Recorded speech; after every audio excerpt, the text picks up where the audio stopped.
Hello and welcome to PocketGamer.biz's weekly news digest. This is for the week ending the 20th of February 2015. Hello, I'm Jon Jordan.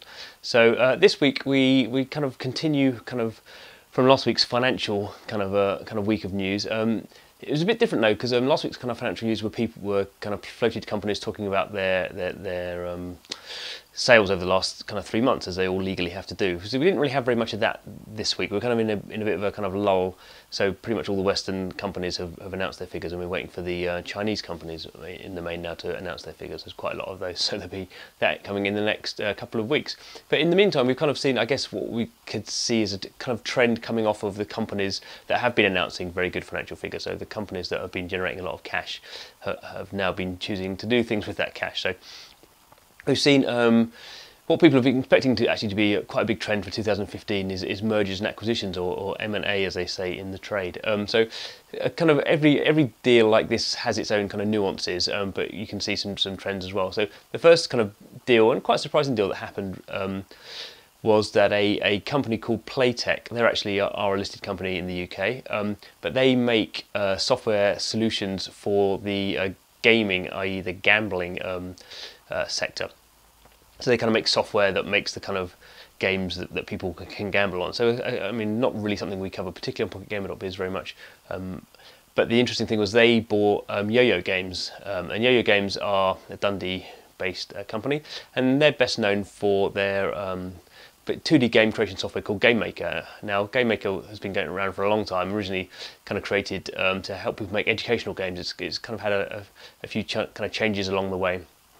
And with YoYo Games, it kind of they kind of came on board with it probably about kind of over 5 years ago, and they've kind of really commercialised the product. So they bought the founder who kind of created the software in the original place. He kind of came on board as a product guy, but they kind of commercialised it and pretty successfully. So they kind of started rolling it out to platforms. Originally just like a PC, Windows product, and then it went on to different kind of Linux, Mac stuff, and then it went on to iOS and Android and Windows Phone, and then it went on to consoles, and so pretty much, I mean, it was still in some ways a very basic package. It wasn't like Unity. You were pretty much doing 2D kind of sort of like tile-based things almost.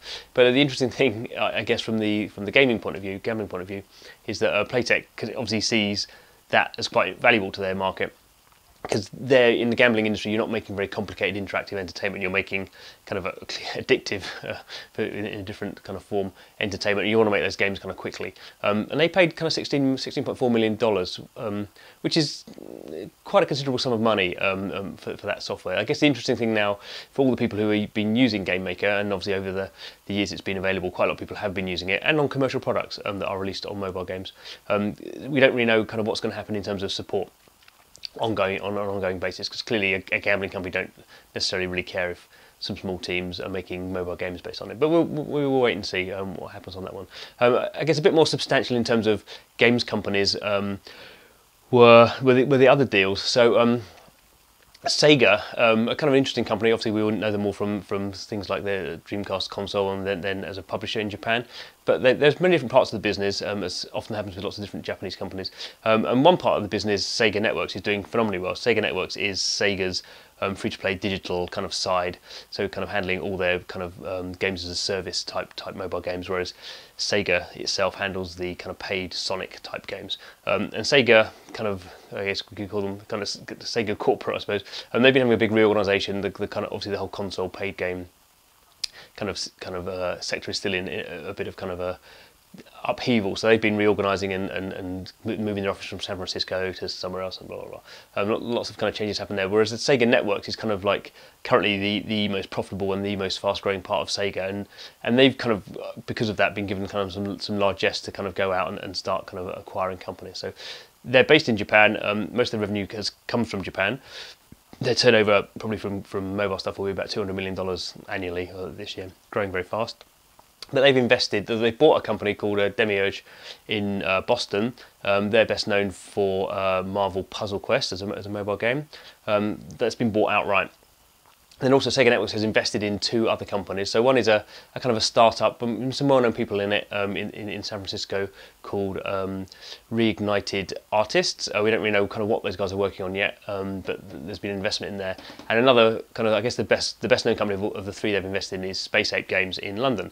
So Space Ape, pretty well known. They've had a kind of a Clash of Clans type game called Samurai Siege. That's been very successful for them.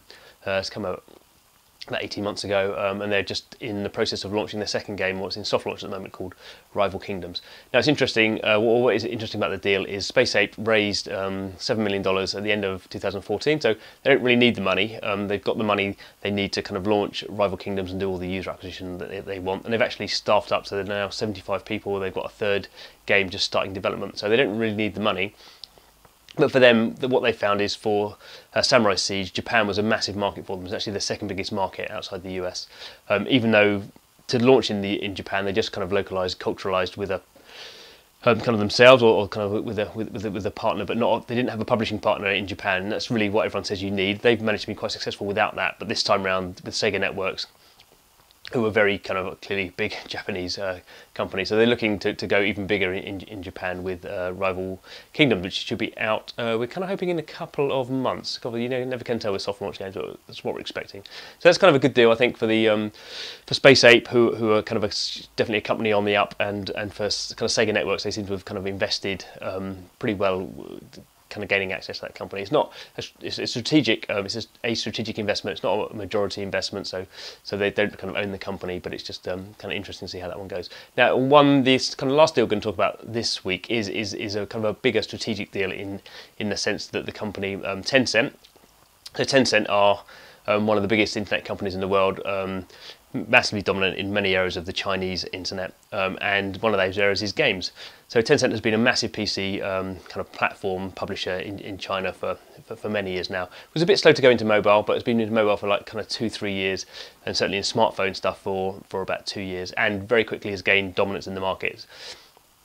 Kind of difficult to know exactly how big it is within that market, but it's probably getting on for kind of 40-50% of the Chinese mobile games market now is run by Tencent, partly because it has WeChat, which is its kind of social network, which you can integrate with, and that gives it lots of virality, but also it has a kind of app distribution stores as well, and so it publishes or distributes or gets the chance to cherry pick basically the best kind of mobile games in China from the third-party developers that it publishes, and it obviously goes up and down depending on week, but normally about 50% of the top 10 top grossing games in China are being published or distributed by Tencent. So its turnover from mobile games is getting on for $2 billion a year. So obviously a massive company. And actually, probably you would argue it is the biggest games company in the world across mobile and PC. So lots of money. Tencent has done lots of investments in the past. In 2014, it invested kind of some crazy money into some Korean companies. So for this deal, it had taken the money hasn't been announced. Whether it will ever come out, we don't know. But the quote marks is it has invested a significant majority stake in Miniclip. So Miniclip is pretty well known. It's been around for over 10 years now. Basically started off as a flash game portal. They're kind of based in London, headquartered in Switzerland for, I guess, tax reasons, I suppose, but most of the development happens in London, and they're pretty successful just creating kind of a different sort of free-to-play game, but free-to-play flash games, built a massive audience there, and then over the last kind of 4 to 5 years has moved into mobile, starting off with its big franchises, going into paid games, so 99-cent games it did, and now it's moved into free-to-play, and its really big game at the moment is 8-Ball Pool, which is like a multiplayer pool game, big community type thing, and it's interesting talking to the Miniclip guys. They kind of see kind of really good parallels with Tencent, because Tencent kind of started off as a web company and has been looking, how can it take its kind of web knowledge into mobile. Done that successfully. Miniclip has done that successfully as well. So they kind of feel like there's lots of kind of shared learnings that they have. That's kind of the term we use, learnings. And even though they're a Chinese company, a very big Chinese company, and sometimes it can be difficult for Western companies to work with Chinese companies. They don't always have the same corporate kind of culture. But Miniclip seem pretty happy that working with Tencent is going to be a good deal for them. But kind of quite what will happen, it's hard to tell, because kind of as companies tend to say in this situation, Miniclip we didn't really need the money. Obviously, they've been paid, I would imagine, a fairly substantial amount of money. But they say we don't need the money. We're very profitable. We don't need to kind of speed up our growth kind of anymore. Clearly, for them to look into the Chinese market, that will be an interesting thing. But I kind of ironically, I suppose, they've already signed a deal with a company called iDreamSky to publish 8-Ball Pool into China. I guess ironically, the biggest investor in iDreamSky, which is a Nasdaq floated company, is actually Tencent anyway. So I guess Tencent has to bite the cherry on that one. But that's kind of I guess it's kind of interesting to see, and it's have someone who's kind of been to China a bit and seen the power of some of these Chinese companies, particularly Tencent.